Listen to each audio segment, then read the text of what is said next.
Hello, and welcome to Mastering the Hustle interview series. I'm your host, Joel Calkins, and today I'm here with Anand Vadapalli with Lightcurve Internet. Anand, thank you so much for being here. Would you mind just taking a minute to introduce who you are and what it is you do? Yes, thank you, Joel, for having me on your podcast. My name is Anand Vadapalli, and I serve as the president and CEO of Lightcurve. We are a broadband and internet provider in Washington State. Outstanding.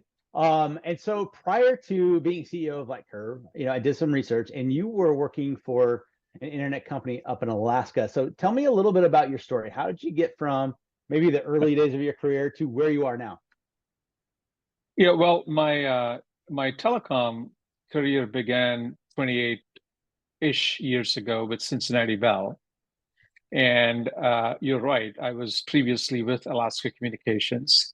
It was a publicly traded company when I was CEO at the time. I retired from that role back in 2019. And I was already doing some board work at the time, and I continued with a little bit more board work. And I also started advising investment firms that were looking to invest in my industry, which we also call digital infrastructure. And in that process, I got connected with Palisade Infrastructure. They are an infrastructure fund manager based out of Sydney, Australia, with offices in New York City. And we're looking at investing in digital infrastructure here in the States. We worked together on two transactions to acquire two Washington-based broadband providers. Of course, I live in Washington State, and the first company was Rainier Connect, and then the second was the Washington operations of Consolidated Communications. And having built those business plans for these acquisitions, I had a lot of conviction that this was a great opportunity to be the first ones to bring fiber to many communities in Washington State. Was really impressed with the team of people in these companies. They're absolutely amazing, with great dedication to the communities that we serve. So coming back into a full-time operating role, leading these operations really represent for me an opportunity to realize the vision that was set forth in the business plan. I think, as I mentioned, my wife and I live here in Washington State. We live in Issaquah.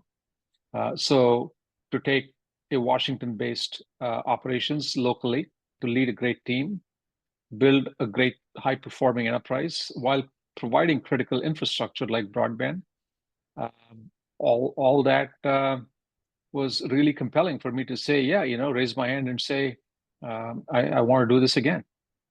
Yes, very good. So you mentioned one of the reasons for acquisition, or at least one of the things you're going to do with the acquisition, is to bring broadband to potentially some communities that don't have access to it. Tell me a little bit about that mission. Why is that important to Lightcurve? Well, it's all of us in our lives today, right? Whether you're using the internet for streaming Netflix at home, and by the way, 90% of internet traffic at a home is video, or like we are doing today, which is having a business conversation over a Zoom call, or a doctor consultation over telehealth, or education being delivered over the internet. We all are part of that system, and obviously it's just gotten even more ingrained in how we live and work post-COVID, where remote and hybrid work situations are more common than not today. So high quality broadband is not just about streaming and having fun on the internet. It's critical to economic development. It's critical to employment in communities. It's a great way, for example, to create, employment in rural communities where you don't necessarily have to relocate to a larger city for an opportunity. You can enjoy the lifestyle you want and yet have the career you want. And that's a great combination for people. So everything that we do today with computers and smartphones, and the lifestyle that we're used to and our kids are growing up with, broadband is the enabler. So, and for us, fiber broadband is almost the gold standard of high-speed, reliable communications. So really an opportunity to, partner with a long-term patient capital investor like Palisade, work with a great team, and bring broadband to underserved communities is important. Look, if you take a large city, yeah, sure, there's a lot of population, a lot of density, and maybe multiple providers trying to compete with fiber networks. But you start going into, mid-sized to smaller places, then frankly, customers don't have that much of choice. So this is an opportunity to go in and say, we can bring fiber in, and I think that'll be positive for the communities that we serve.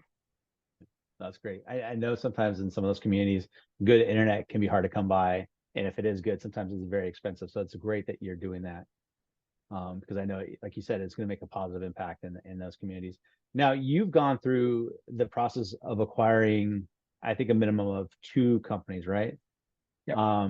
That's one way to grow a business. Walk me through the process. How did you come, is it Palisades? How did you come to the conclusion that let's grow through acquisition, and what were some of the things you learned in that?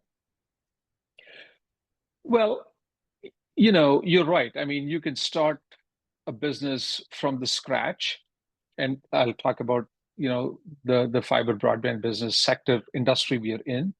And I see this happening in several different ways, right? I see um, investors and management teams coming together and saying we're going to pick some areas and build a company from the ground up and start building fiber networks from the ground up. I see that business model in several different places.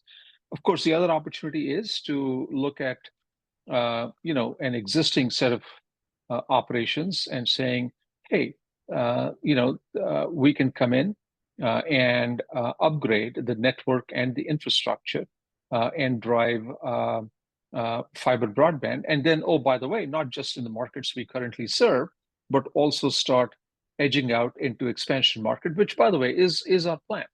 The 2 acquisitions really, the way I think about it, created the foundation or the nucleus for what we want to do going forward. We will, of course, meaningfully upgrade the networks in the communities we already serve today. And it gives us a great starting point.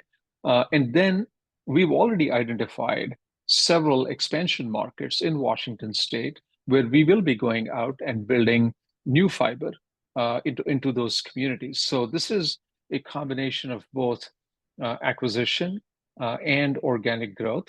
And we'll be on the lookout for, similar opportunities. Are there other companies that we could acquire? Are there other good markets that we can go and expand into?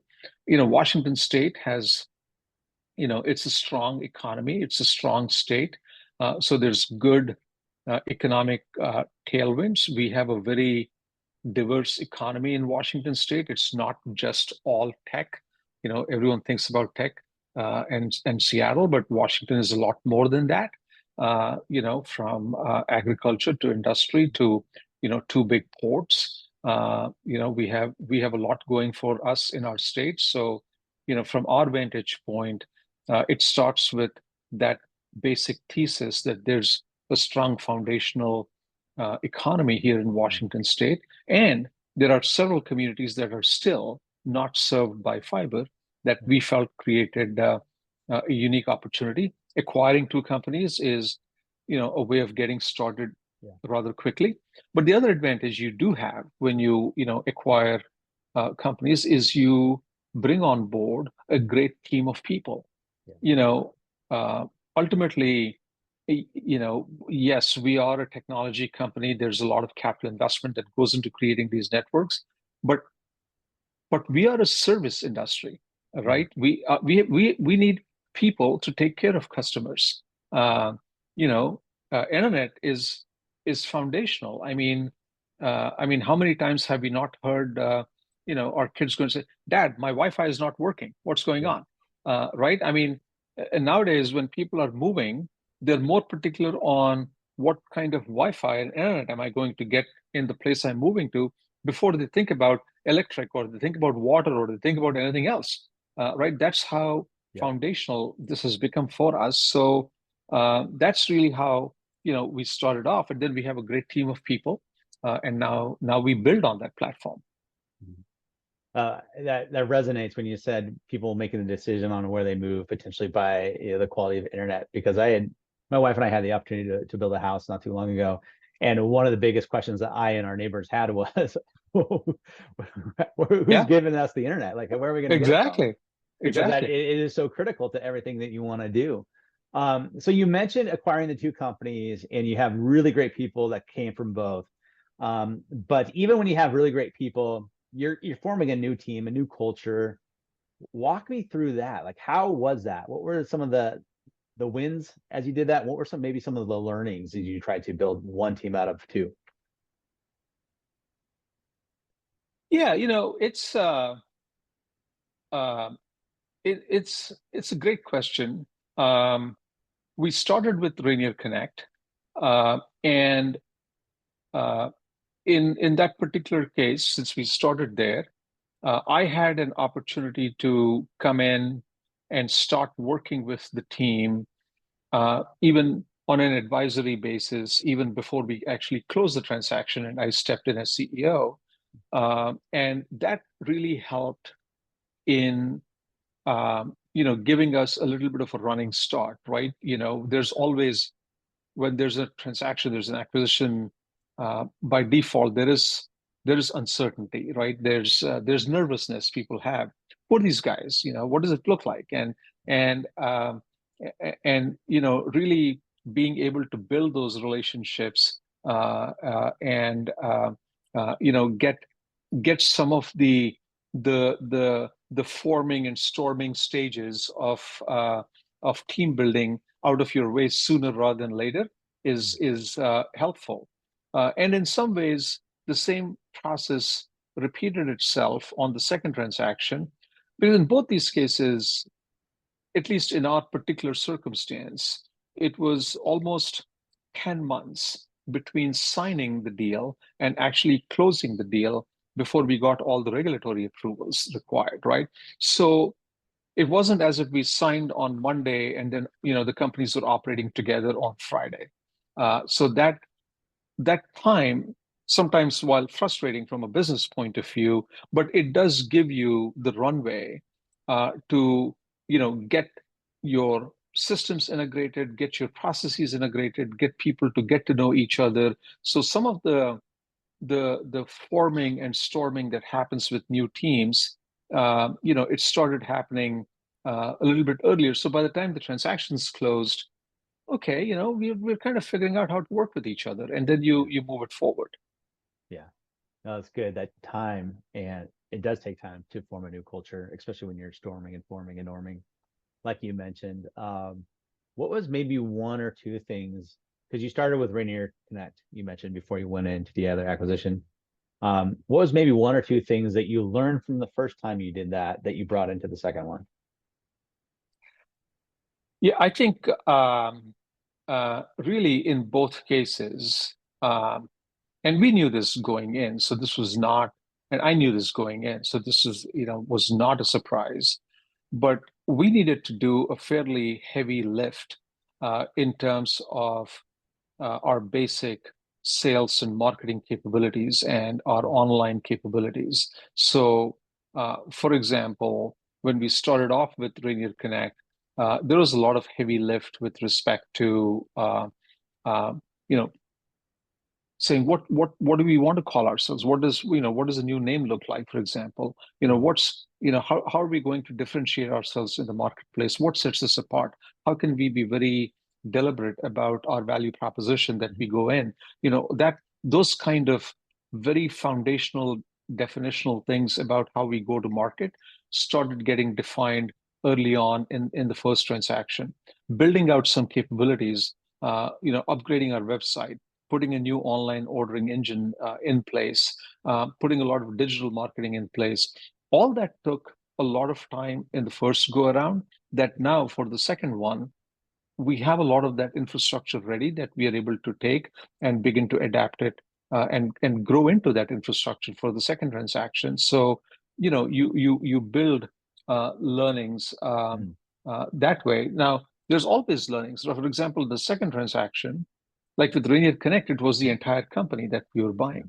In the second one, it was, the Washington operations of a much larger company. So this really required taking a small portion of operations and then integrating them and migrating systems. So there's new challenges which will help us for the next thing that we do. Yeah. So there's always these building blocks. And in fact, as we went through the second process, I mean, it was clear to me that there were a few things that we could have done better, and we had some very honest conversations about that, and now we know that the next thing that comes along, well, we won't repeat some of those same mistakes again. There you go. So I like what you said about, so much of it was like your own infrastructure when it came to, acquiring customers, fulfilling those orders, all of that, that you could take in. And I imagine there's a lot of efficiencies to be had, right? As you bring in new companies, acquire new companies, you have a lot of that infrastructure in place, so it's easier to do. Right. The one thing that you made a decision to do was to rebrand yourself. Like you mentioned, you were Rainier Connect, and now you're Lightcurve. Walk me through that. What was the thought process behind that decision, and what were some of the things that you had to do now that you were a new brand? Well, great question. I mean, to me, branding is less about, names and colors and crayons, and it's more about being very deliberate and intentional about value proposition and differentiation. And we spend a lot of time thinking through that, and how do we, what sets us apart? In our markets, we compete with much larger national companies. That's a good and a bad thing, right? They're national companies. They have a lot of resources. They're large. But on the other hand, they're national, and they don't focus as much on the markets that we do, because, to us, the few markets we serve, that's the entirety of what we do. So there's it's then how do you begin to operationalize that value proposition, into that customer experience, so that there is consistency of customer experience that strengthens your brand every single day. Brand is what you say and what you do, and what you do has to make what you say real. And so we are focused a lot on that customer journey and that customer experience that emphasizes the brand that we are trying to develop for the company, which is trustworthy, reliable service. What you see is what you get. There's no surprises, and delivered by people who live nearby. I mean, one of the things that we talk about is, in our company, if you're a customer, you're a neighbor. You're not a number, and that's important to us. And so everything that we're doing really is about pulling the operational elements together to make the brand real. Yes, you go through the required marketing discipline of market research and testing, and you work with good creative teams, but really all that is packaging the heart of who we are and the value prop that we bring to the table. So that part of that value proposition, right, which goes beyond the name, is as I talked about, in response to one of your prior questions, is really about upgrading the network. Right now, as we speak, we are running a couple of pilot programs in Tacoma for a major upgrade of our capabilities in Tacoma. We are working with Kittitas County to build fiber to about 500 homes in Kittitas County. We are in engineering and permitting for our own fiber expansion, right? We are we've done several things inside the company to really improve customer experience and improve the customer journey that they have when they interact with us. So building the brand has been all of these underlying things that make it real, to our customers. And then, of course, we have a good marketing creative team that packages all together. Yeah.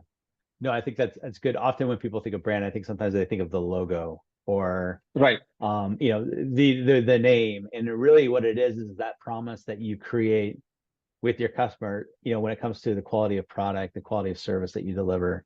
And so I think that's good for anybody that would be listening to remember and really hear from what you had to say in terms of when you think about your brand, it's really how people perceive your company and what they can expect, and not just expect once, but over and over again, because it's just a part of what the company's about and what it does. And so, no, that's a great word.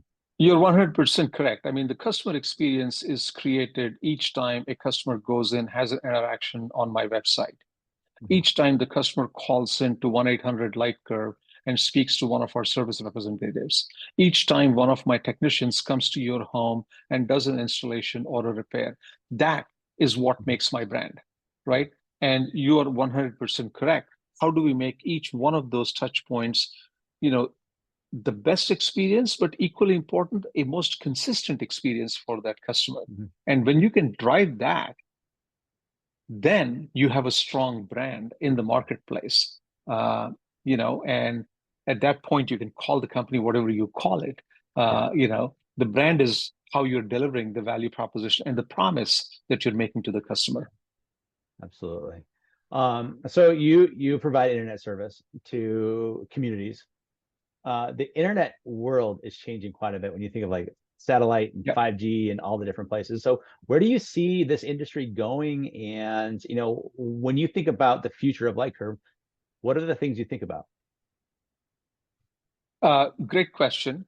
In this business, I've often said that there's probably a kid sitting in a garage somewhere inventing some technology that could put us out of business in 5 years. While that may be a little bit of an overstatement, but probably not. We need to have that healthy sense of paranoia, and then be constructive about it and say what you do. Look, from a technology perspective, right? You'll continue to see advancements in speed and reliability. I mean, take computers, right? A lot of us have heard about Moore's law in computers, which said that you'll double your speed and half your cost every 18 months, right? That came from a famous quote came from one of Intel's co-founders way back, right? And I mean, till very recently, I mean, over 30, 40 years, that continued, right? In some ways, you see that trend, a similar trend playing itself out in communications, right? Where you're getting much better value for your money with much better and higher quality bandwidth. There's, interestingly, on the internet side, right? How you connect to the internet. Yes, there's mobile and mobile broadband with 5G and all the advancements thereof.